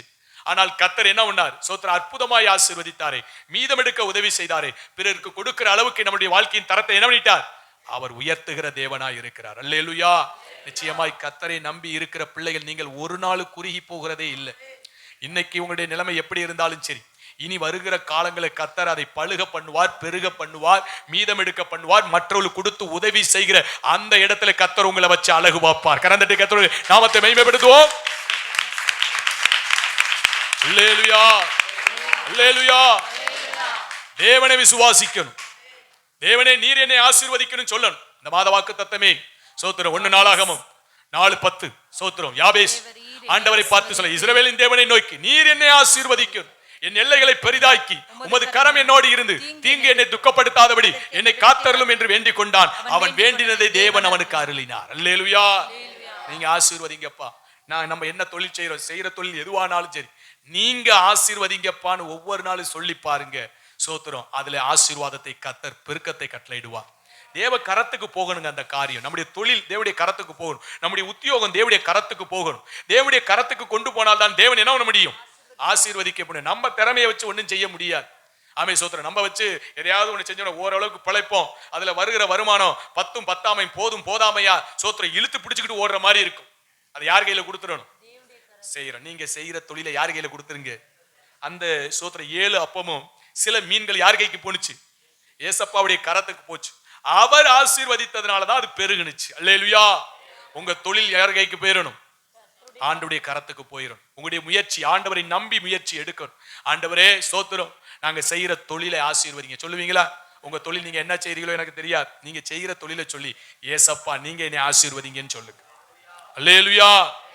ஸ்தோத்திரம். நாங்கள் ஆண்டவரே எங்கள்கிட்ட இருக்கிற காரியம் இவ்வளவுதான், இதுதான், நாங்க சின்ன வேலை தான் செய்யறோம், சின்ன வருமானம் தான் இருக்கு, இதை வச்சு குடும்பத்தை நடத்துவதற்கு, பிள்ளைகளை தேவைகளை சந்திப்பதற்கு போதுமானதா இல்லை, நீங்க ஆசீர்வதிங்கப்பா என்று சொல்லும் போது அதை பழுகவும் பெருகவும் பண்ணி மீதம் எடுக்க செய்து பிறருக்கு கொடுத்து உதவி செய்யற அளவுக்கு தெய்வம் நம்மளை என்ன பண்ணுவார்? அபரிவிதமாய் கர்த்தர் ஆசீர்வதிப்பார். அல்லேலூயா. கர்த்தர் நல்லவர். நீங்க சொல்லணும், ஆண்டவரே நான் மீதம் எடுக்கணும், மற்றவங்களுக்கு உதவணும், ஊழியத்தை தாங்கணும், ஊழியத்தின் காரியங்கள் எல்லாவற்றுக்கும் என்ன பண்ணணும்? தாராளமாய் கொடுக்கணும், என்னை ஆசீர்வதிங்கன்னு சொல்லுங்க. கர்த்தர் நிச்சயமாகவே உங்களை என்ன பண்ணுவார்? ஆசீர்வதிப்பார். அல்லேலூயா. ஐயா வயதாயிருச்சு, வேலை வெட்டி ஒன்றும் செய்ய முடியல, எங்களை எப்படி ஆசீர்வதிப்பார்? எங்களுக்கு என்ன தொழில்? ஒரு தொழிலும் இல்லையே, ஒரு வேலையும் செய்ய முடியலையே. ஆமை சோத்திரம். அப்படி என்று அங்கலாய்ப்பீர்கள். ஆனால் ஆமை சோத்திரம், தேவன் நம்முடைய சூழ்நிலைகளை அறிந்திருக்கிறார், நம்முடைய பலவீனங்களை அறிந்திருக்கிறார், நம்மளால எந்த வேலையும் செய்ய முடியாது என்பதை கர்த்தர் என்ன பண்ணிருக்கிறார்? அறிந்திருக்கிறார். அதனால தேவன் அற்புதமாய் போஷிப்பார். அல்லேலூயா. கர்த்தர் நல்லவர். அதனால ஆண்டவரே ஒரு வேலை செய்யறதுக்கு எங்களுக்கு பலன் இல்லப்பா, நீங்க தான் எங்க தேவைகள் காரியங்கள் முழுவதும் என்ன பண்ணணும்? பூர்த்தி செய்யணும். பிள்ளைகளை நம்பல, பிள்ளைகளை நம்பிராதீங்க, கால வாரிரும். சோத்திரம். நம்முடைய காரியங்கள் எதையும் நம்பிராதீங்க, மனிதர்களை நம்பிராதீங்க. மனிதர்களை நம்புவோமானால் அது சாபம் என்று வேதம் சொல்லுகிறது. தேவனை மாத்திரம் நம்பி இருங்க. கர்த்தர் எப்படி வழிகளை திறந்து அற்புதமாய் காரியங்களை என்ன பண்ணுவார்? நடப்பித்து நம்முடைய தேவைகளை பூர்த்தி செய்து மீதம் எடுக்க அவர் சர்வ வல்லமையுள்ள தேவனாய் இருக்கிறார். அல்லேலூயா. அதனால வேலை செஞ்சா அந்த வேலையை ஆண்டவர்கிட்ட கொடுங்க, ஆண்டவர் ஆசீர்வதிச்சு கொடுப்பார். வேலையை ஜெயிலைனாலும் சரிதான், ஆண்டவரே நீங்க எனக்கு உதவி செய்யுங்கப்பான்னு சொல்லுங்க. கர்த்தர் யாரை கொண்டும், பிள்ளைகளை கொண்டும் இல்ல யாரை கொண்டும் தேவன் நம்முடைய தேவைகளை என்ன பண்ணுவார்? பூர்த்தி செய்து அவர் ஆசீர்வதிக்கிற தேவனாய் இருக்கிறார். அல்லேலூயா. ரைட். எரேமியா 7வது அதிகாரம் 9வது வசனத்தை வாசிங்க. எல்லாவற்றை பார்க்கிலும் இருதயமே திருக்குள்ளதும் மகா கேடுள்ளதுமாய் இருக்கிறது, தேவன் நம்மளை ஆசீர்வதிப்பவன் யார்? ஸ்தோத்திரம். அப்ப 7:9 எரேமியா 7:9 நீங்கள் திருடி கொலை செய்து விபச்சாரம் பண்ணி பொய்யானையிட்டு பாகாலுக்கு தூபம் காட்டி நீங்கள் அறியாத அந்நிய தேவர்களை பின்பற்றி. கர்த்தர் நல்லவரா இருக்கிறார். அல்லேலூயா. பாருங்க சோத்திரம். 8 வாசிக்கிறோம். இதோ ஒன்றுக்கும் உதவாத பொய் வார்த்தைகளை நீங்கள் நம்புகிறீர்கள். கர்த்தர் நல்லவரா இருக்கிறார். அப்ப சோத்திரம் நம்முடைய இருதயம் எப்படி இருக்கா? திருக்குள்ளதும் கேடுள்ளதுமாய் இருக்கிறது. 17:9 தானே? 17:9. ரைட். 17:9 தான் நம்முடைய இருதயத்தை குறித்து சொல்லப்பட்டிருக்கிறது. அது திருக்குள்ளது. திருக்குள்னா எப்படி? இந்த திருகு பாத்தீங்களா? சுழல் படி மாதிரி இருக்கும் திருகு. ஆமா.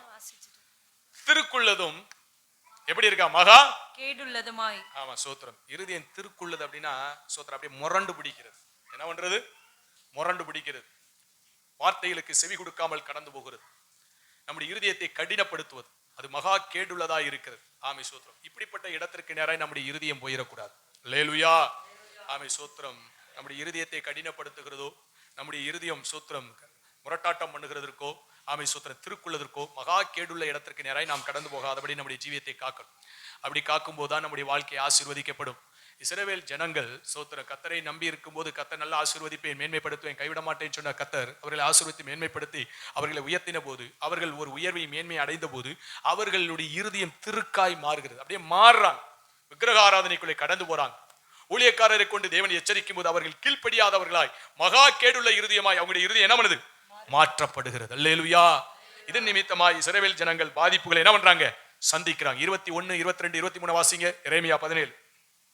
நீங்கள் ஓய்வு நாளில் சுமைகளை எடுத்து அவைகளை எருசலேமின் வாசல்களுக்குள் கொண்டு வராதபடிக்கும், ஓய்வு நாளில் உங்கள் வீடுகளில் இருந்து சுமையை வெளியே கொண்டு போகாதபடிக்கும், ஒரு வேலையும் செய்யாதபடிக்கும் உங்கள் ஆத்துமாக்களுக்காக எச்சரிக்கையாயிருந்து நான் உங்கள் பிதாக்களுக்கு கட்டளையிட்டபடி ஓய்வு நாளை பரிசுத்தமாக்குங்கள் என்று கர்த்தர் சொல்லுகிறார். 7வது நாள் ஓய்வு நாள். அந்த ஓய்வு நாள்ல எந்த வேலையும் செய்யக்கூடாது, எந்த சுமையும் சுமக்க கூடாது, எந்த பிசினஸ் உங்களுக்குள்ள இருக்கக்கூடாது, எந்த வேலை காரியமாய் நீங்க கடந்து போக கூடாது. உங்க ஆத்துமாக்களை குறித்து குறித்து நீங்கள் எச்சரிக்கையா இருக்கும்படி தேவ சமூகத்தில் நீங்கள் ஓய்ந்திருக்க வேண்டும் என்று சொல்லி எரேமியா தீர்க்கதரிசி மூலமா இஸ்ரவேல் ஜனங்களுக்கு கர்த்தர் சொல்லுகிறார். 23 வாசிங்க. அவர்களோ கேளாமலும் தங்கள் செவிகளை சாயாமலும் போய் கேளாதபடிக்கு புத்தியை ஏற்றுக்கொள்ளாதபடிக்கும் தங்கள் கழுத்தை கடினப்படுத்தினார்கள். அப்ப என்ன செய்யறாங்க? ஊழியக்காரர் மூலியமா நம்ம வாழ்க்கை ஆசீர்வாதமா இருக்கும்படி சில வார்த்தைகள் சொல்லி இப்படிதான் நடக்கணும்னு சொன்னா அவங்க அந்த வார்த்தைகளுக்கு என்ன பண்ணல? செவி கொடுக்கல, கீழ்ப்படியல. அதனாலதான் இருதயம் திருக்குள்ளதாய் மகா கேடுள்ளதா இருக்கிறது என்று சொல்லி எரேமியா மூலியமாய் தேவன் தம்முடைய ஜனத்திற்கு சொல்லுகிறார். ஆமை ஸ்தோத்திரம்.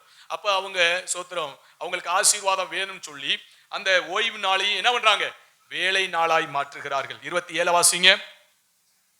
நீங்கள் ஓய்வு நாளை பரிசுத்தமாக்கும்படிக்கும் ஓய்வு நாளிலே சுமையை எருசலேமின் வாசல்களுக்குள் எடுத்து வராதபடிக்கும் என் சொல்லை கேளாமற் போனீர்களாகில் நான் அதன் வாசல்களை தீக்கொளுத்துவேன். என்ன சொல்றாரு? ஓய்வு நாள்ல உன்னுடைய வேலையை செய்வீரானால் நான் உன் வாசல்களை தீக்கொளுத்துவேன். எருசலேமின் அரண்மனைகளை பட்சித்து அவிந்து போகாது இருக்கும் என்று கர்த்தர் சொல்லுகிறார். சோத்திரம். கர்த்தர் தான் ஆசீர்வதிக்கிறார், கர்த்தர் தான் அற்புதங்களை செய்கிறார், கர்த்தர் தான் மீதம் எடுக்க வைக்கிறார், கர்த்தர் தான் கொஞ்சத்தை அதை பெருக்கத்துக்குள்ளே கொண்டு வருகிறார், கர்த்தர் தான் சோத்திரம் மற்றவர்கள் கொடுத்து உதவுற அளவுக்கு ஒரு உயர்வை மேன்மையை கட்டளை இடுகிறார். ஆனா சோத்திரம் நம்முடைய இருதயம் திருக்காய் மாறிடக்கூடாது, நம்முடைய இருதயம் மகா கேடாய் மாறிடக்கூடாது. பாருங்க சோத்திரம் அவர்கள் ஓய்வு நாளிலும் அவங்க என்ன பண்றாங்க? ஓய்ந்திராமல் அவன் சுமை சுமக்க முடியாய் வேலை செய்ய முடியாய் அவர்கள் தேவனுடைய வார்த்தையை உதாசீனப்படுத்தி விட்டு அவர்கள் என்ன பண்றாங்க? தங்களுடைய விருப்பம் போல நடக்கிற இடத்திற்கு போறாங்க. அதனால கர்த்தர் சொல்றாரு, நான் அவங்க வாசலை தீ கொளுத்துவேங்கிறார். அல்லேலூயா. தேவனிடத்திலிருந்து ஆசீர்வாதத்தை பெற்றுக் கொள்கிற நாம் தேவனிடத்திலிருந்து சாபத்தை வருவித்துக் கொள்ளக்கூடாது, தேவனிடத்திலிருந்து தீமை என்ன பண்ணக்கூடாது? வருவித்துக் கொள்ளக்கூடாது. அப்ப அந்த ஜனங்கள் சோத்திர ஓய்வு நாளை அவங்க வேலை நாளாய் மாற்றாங்க. நீங்களும் நாளும் அப்படி ஆக்கிடக்கூடாது. கர்த்தருடைய வார்த்தைக்கு நம்ம கீழ்ப்படிந்து கர்த்தருடைய சொல்லுக்கு கீழ்ப்படிந்து இசைந்திருக்கும் போதுதான் நம்ம வாழ்க்கை ஆசீர்வாதமா இருக்கு. ஏசாயா 58 13 14 வாசிங்க. என் பரிசுத்த நாளாகிய ஓய்வு நாளிலே உனக்கு இஷ்டமானதை செய்யாதபடி உன் காலை விலக்கி உன் வழிகளின்படி நடவாமலும் உனக்கு இஷ்டமானதை செய்யாமலும் உன் சொந்த பேச்சை பேசாமலும் இருந்து ஓய்வு நாளை மனமகிழ்ச்சி நாள் என்றும் கர்த்தருடைய பரிசுத்த நாளை மகிமையுள்ள நாள் என்றும் சொல்லி அதை மகிமையாக எண்ணுவாயானால். அப்ப கர்த்தருடைய நாளை அதை மகிமையான நாள் என்று அதை மகிமையாய் எண்ணுவாயானால் தேவன் கொடுத்த இந்த நாளை இதை பரிசுத்த நாள் என்று தேவன் சொல்லியிருக்கிறார். இதை பரிசுத்தமாய் தேவனுடைய பாதத்திலே அமரும்படி அப்படியாய் நீ ஆசரிப்பாயானால் 14 அப்பொழுது கர்த்தரில் மனமகிழ்ச்சியாய் இருப்பாய். ஆமா. அப்ப இந்த ஓய்வு நாள் இந்த வாரத்துல இந்த ஞாயிற்றுக்கிழமை வந்து தேவனை ஆராதிக்கிறோமே அது நிமித்தம் உண்டாகிற ஆசீர்வாதம் என்ன தெரியுமா? கர்த்தரில் நீ மனமகிழ்ச்சியாய் இருப்பாய். பூமியின் உயர்ந்த இடங்களில் உன்னை ஏறி இருக்கும்படி பண்ணி கர்த்தர் இந்த பூமியில நம்ம வசிக்கிற பகுதியில வாழ்கிற இடத்துல மனிதர்களுக்கு மத்தியில ஒரு உயர்ந்த ஸ்தானத்தை தந்து தேவன் ஆசீர்வதிப்பார். உன் தகப்பனாகிய யாக்கோபுடைய சுதந்திரத்தால் உன்னை போஷிப்பேன். கர்த்தருடைய வாய் இதை சொல்லிட்டு. அல்லேலூயா. கர்த்தர் நல்லவராய் இருக்கிறார். அப்ப நம்முடைய வாழ்க்கையில ஞாயிற்றுக்கிழமை மாத்திரம் அல்ல, ஆமை சோத்திரம் உபவாச நாட்கள், ஆமை சோத்திரம் கன்வென்ஷன் கூட்டங்கள், ஆமை சோத்திரம் இப்படிப்பட்ட நாட்கள்ல நம்ம என்ன பண்ணிக்கணும்? விசேஷித்த உபவாச கூட்டம் இருக்கு, பண்டிகை வைக்கப்பட்டிருக்கு சோத்திரம். அப்படிப்பட்ட காரியங்கள்ல நம்ம என்ன பண்ணணும்? சோத்திரம் உலக வேலைகளுக்கு ஓய்வை கொடுத்துட்டு கர்த்தருடைய பாதத்திலே நாம் காத்திருப்போமானால் கர்த்தர் நம்மளை என்ன பண்ணுவாராம்? ஆமை சோத்திரம் அவர் கர்த்தருக்குள் மனமகிழ்ச்சியா இருக்கும்படி கிருபை செய்து பூமியிலே உயர்ந்த இடத்திலே கர்த்தர் நம்மளை கொண்டு வந்து வைப்பார். யாக்கோபுடைய சுதந்திரத்தால் நம்மளை ஆசீர்வதிப்பார். இதை கர்த்தருடைய வாய் சொல்லிற்று. அல்லேலூயா. அப்ப ஞாயிற்றுக்கிழமை ஆராதனை நம்ம என்ன பண்ணிடக்கூடாது? மிஸ் பண்ணிடவே கூடாது. ஆமை சோத்திரம். அதுபோல சோத்திர விசேஷித்த உபவாச நாட்களை என்ன பண்ணிக்கணும்? நம்ம சோத்திரம் மிஸ் பண்ணிடக்கூடாது. அதுபோல கன்வென்ஷன் கூட்டங்கள், ஆமை சோத்திர திருவிருந்து ஆராதனை, ஆமை சோத்திர விசேஷித்த சிறப்பு கூட்டங்கள், இப்படிப்பட்ட காரியங்கள் நமக்கு கடந்து வரும்போது அதை மிஸ் பண்ணாம அதை பயபக்தியாய் அதை ஆசரிக்கிற இடத்திற்கு நேராய் கடந்து போவோமானால் கர்த்தருடைய ஆசீர்வாதம் நம்முடைய வாழ்க்கையிலே தங்கி தாபரிக்க கர்த்தர் கிருபை செய்வார். அல்லேலூயா. உபாகமம் புஸ்தகம் 6வது அதிகாரம் 1 - 12 உள்ள வசனங்களை வாசிங்க. நீயும் உன் குமாரனும் உன் குமாரத்தையும் நான் உனக்கு விதிக்கிற அவருடைய எல்லா கற்பனைகளையும் கட்டளைகளையும் கை கொள்ளுகிறதுனாலே உன் வாழ்நாட்கள் நீடித்திருக்கும்படி ஆண்டவர் சொல்றார். அவருக்கு பயந்து அவருடைய கற்பனைகள் முழுவதையும் கை கொள்வோமானால் ஆயுசை என்ன பண்ணுவாராம்? கூட்டி கொடுப்பேன், உன் வாழ்நாள் நீடிக்கும். நீங்கள் சுதந்தரிக்க போகிற தேசத்திலே கை கொள்வதற்காக உங்களுக்கு போதிக்க வேண்டும் என்று உங்கள் தேவனாய கர்த்தர் கற்பித்த கற்பனைகளும் கட்டளைகளும் நியாயங்களும் இவைகளே. இஸ்ரவேலே, நீ நன்றாய் இருப்பதற்கும் ஆண்டவர் சொல்றார், கர்த்தருடைய பிள்ளைகளே நீங்கள் நன்றாய் இருப்பதற்கும் உன் பிதாக்களின் தேவனாய கர்த்தர் உனக்கு சொன்னபடி கர்த்தர் உங்களுக்கு தந்த வாக்குத்தத்தத்தின்படி பாலும் தேனும் ஓடுகிற தேசத்திலே நீ மிகவும் விருத்தி அடைவதற்கும். அப்ப நமக்கு தேவன் தந்த தொழில், உத்தியோகம், வேலை, காரியங்கள், நம்முடைய பிரயாசங்கள் இதிலே நல்ல விருத்தி அடைவதற்கு அவைகளுக்கு செவி கொடுத்து அவைகளின்படி செய்ய சாவதானமாயிரு. அப்படின்னா ரொம்ப கவனமாயிரு. கர்த்தருடைய வார்த்தையின்படி செய்கிறதுல ரொம்ப கவனமாயிரு. அப்பொழுது கர்த்தர் விருத்தியடைய பண்ணுவேன். உன்னுடைய தொழிலையும் உன்னுடைய சோத்திரம் முயற்சிகளையும் உன்னுடைய வியாபாரத்தையும் உன்னுடைய வேலை காரியங்களையும் உன்னுடைய கால்நடை விவசாயங்கள் எல்லாவற்றையும் நான் விருத்தியடைய பண்ணுவேன், ஆசீர்வதிப்பேன் சொல்றார். இஸ்ரவேலே கேள், இஸ்ரவேலே கேள், நம்முடைய தேவனாகிய கர்த்தர் ஒருவரே, நம்முடைய தேவனாகிய கர்த்தர் ஒருவரே கர்த்தர். நீ உன் தேவனாகிய கர்த்தரிடத்தில் உன் தேவனாகிய கர்த்தரிடத்தில் உன் முழு இருதயத்தோடு உன் முழு ஆத்துமாவோடு உன் முழு பலத்தோடு அன்பு கூர்வாயாக. இன்று நான் உனக்கு கட்டளையிடுகிற இந்த வார்த்தைகள் உன் இருதயத்தில் இருக்க கடவது. அப்ப தேவன் தெளிவா சொல்றார், இஸ்ரவேலின் தேவனே தேவன், அவரை தவிர வேறொரு தேவன், வேறொரு நம்பிக்கைக்குள்ள நம்ம கடந்து போக கூடாது. ஒரே நம்பிக்கை, ஆண்டவராகிய இயேசு கிறிஸ்து. அந்த ஆண்டவராகிய இயேசு கிறிஸ்துவை முழு இருதயத்தோடு என்ன பண்ணணும்? அன்பு கூறணும். முழு பலத்தோடு அன்பு கூறணும். முழு மனதோடு அன்பு கூறணும். முழு ஆத்மாவோடு அவரிடத்துல என்ன பண்ணணும்? அன்பு கூறுகிறவர்களா இருக்கணும். அப்படி அன்பு கூர்ந்து அவருடைய பிரமாணங்களை கை கொள்ளுகிறவர்களா இருப்போமானால் நம்மளை கர்த்தர் விருத்தியடைய செய்து நம்மளை அவர் ஆசீர்வதிக்கிறவரா இருக்கிறார். தொடர்ந்து வாசிங்க. நீ அவைகளை உன் பிள்ளைகளுக்கு கருத்தாய் போதித்து. நம்ம மாத்திரம் அல்ல, சோத்திரம், நம்ம தேவனை சேவிக்கிறோம், அவருடைய கற்பனைகளை கை கொள்கிறோம், அது நிமித்தமாய் தேவன் ஆசீர்வதிக்கிறவரா இருக்கிறார். அவரை முழு இருதயத்தோடு முழு பலத்தோடு முழு ஆத்துமாவோடு முழு மனதோடு அன்பு கூறணும். இதை நாம் மாத்திரம் அல்ல, நம்முடைய பிள்ளைகளுக்கு என்ன பண்ணணுமா? பிள்ளைகளுக்கு கர்த்தாய் போதித்து. நீ உன் வீட்டில் உட்கார்ந்து இருக்கிற போதும், நம்ம வீட்டில் உட்கார்ந்து இருக்கும் பொழுதும், வழியில் நடக்கிற போதும், வழியில பிள்ளைகளை கூட்டிக் கொண்டு நடக்கும் பொழுதும், படுத்துக் கொள்ளுகிற போதும், எழுந்திருக்கும் போதும் அவைகளை குறித்து பேசி, இவைகளை குறித்தே பேசணுமா பிள்ளைகளிடத்தில். அல்லேலூயா. இந்த தேவனை விட்டு என்ன பண்ணிடக்கூடாது? வேற தேவனை சேவிக்க முடியாது. ஒரு நாள் ஒருபோது என்ன பண்ணிடக்கூடாது? வழி விலகிடக்கூடாது. இவரே தேவன், இவரை தவிர வேறொரு தேவன் இல்லை. இந்த தேவனை முழு இருதயத்தோடு முழு பலத்தோடு முழு ஆத்துமாவோடு முழு மனதோடு என்ன பண்ணணும்? அன்பு கூறணும். அன்பு கூறணும்னா அப்படி வார்த்தையை கை கொள்ளணும். அல்லேலூயா. சோத்திரம். வேதம் சொல்லுகிறது, ஒருவனிடத்தில் அன்பா இருந்தால் அவன் என்னுடைய பிரமாணங்களை என்ன பண்ணுவான்?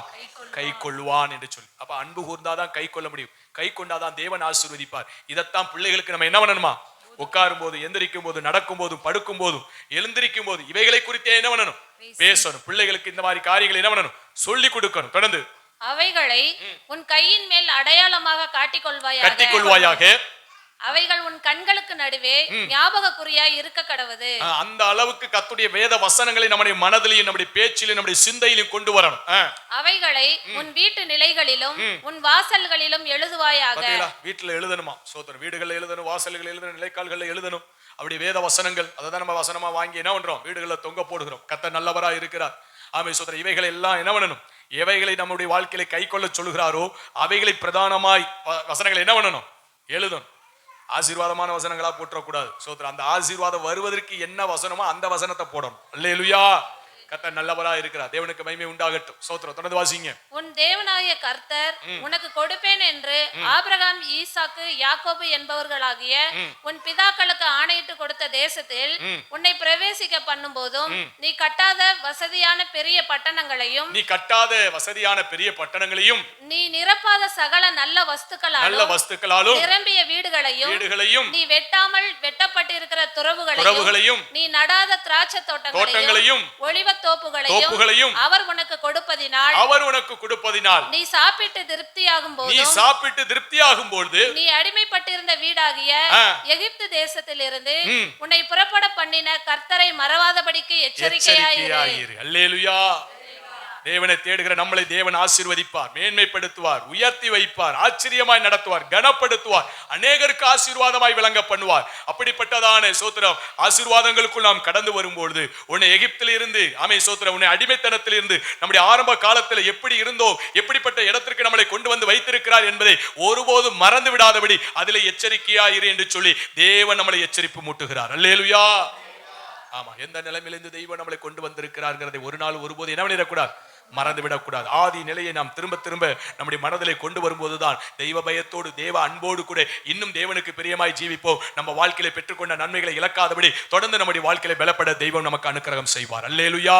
தாவீதை குறித்து சிந்திக்கும் போது ஆடுகளுக்கு பின்னாலே தெரிந்த அந்த தாவீதை இஸ்ரவேல் ஜனங்களை ஆளுகை செய்கிற அரசனாய் கர்த்தர் உயர்த்தினார். அரசனாய் உயர்த்தின போதும் ஆமை சோத்திரம் அந்த உடன்படிக்கை பெட்டியை தேடி ஆமை சோத்திரம் அதற்கு முன்பதாய் ஆடி பாடி தேவனை மகிமைப்படுத்தி அப்படியாய் கர்த்தரை உயர்த்தின போது ஆமை சோத்திரம் ராணியாய் இருக்கிற மீகா கேட்கிறா, ராஜா இப்படி ரோட்ல உடன்படிக்கை பெட்டிக்கு முன்பதாய் ஆடும்போது எப்படி மகிமை பெற்றிருப்பார் என்று சொல்லி அவள் தன்னை சோத்திரம் தன் ராஜாவாகிய தன் கணவனாகிய ஆமை சோத்திர தாவீதை ஆமீன் கனவீனமாய் பேசின போதும் ராஜா சொல்லுகிறான், ஆமை சோத்திரம் கரவலாடுகளுக்கு பின்னாலே இருந்த என்னை இப்பொழுது ராஜாவாய் கர்த்தர் உயர்த்தி வைத்திருக்கிறார். என் தேவனுக்கு முன்பதாய் இன்னும் நீசனாவேன் என்று சொல்லி ஆமீன் தேவனை மகிமைப்படுத்துகிறதை பார்க்கிறோம். அல்லேலூயா. கர்த்தர் நல்லவராய் இருக்கிறார். ஆமை சோத்திரம். ஒரு உயர்வு மேன்மை வரும்போது தேவனை மறந்து விடாதபடி ரொம்ப எப்படி இருக்கணும்? கவனமாய் இருக்கணும். தாவீது அப்படி இருந்ததுனால தாவீது சோத்திரம் இந்த பூமியில மரிக்கிற வரைக்கும் ராஜாவாய் வைத்து கர்த்தர் அழகு பார்த்தார். தாவீது நிமித்தமாய் பிள்ளைகளை கர்த்தர் ராஜாக்களாக்கி ஆமை சோத்திரம் பிள்ளைகளின் தேவன் ஆசீர்வதித்தார். அநேக இடங்கள்ல சொல்லும் போது என் தாசனாகிய தாவீதின் நிமித்தம் என்று சொல்லி பிள்ளைகளுக்கு சந்ததிக்கு தேவன் இரக்கத்தையும் ஆசீர்வாதத்தையும் கட்டளையிட்டார். அப்படி நன்றி மறவாத இருதயம் கொண்ட தாவீதை போல் நாம் ஜீவிப்போமானால் நம்மையும் கர்த்தர் ஆசீர்வதிப்பார். பிள்ளைகளையும் சந்ததியும் நம்ம நிமித்தமாய் ஆசீர்வதித்து அவர் கனப்படுத்தி உயர்த்துவார். அல்லேலூயா. அப்படியே நாம் முழங்கால் மண்டிடுவோம், கண்களை மூடுவோம், இரட்சகரை நோக்கி பார்ப்போம்.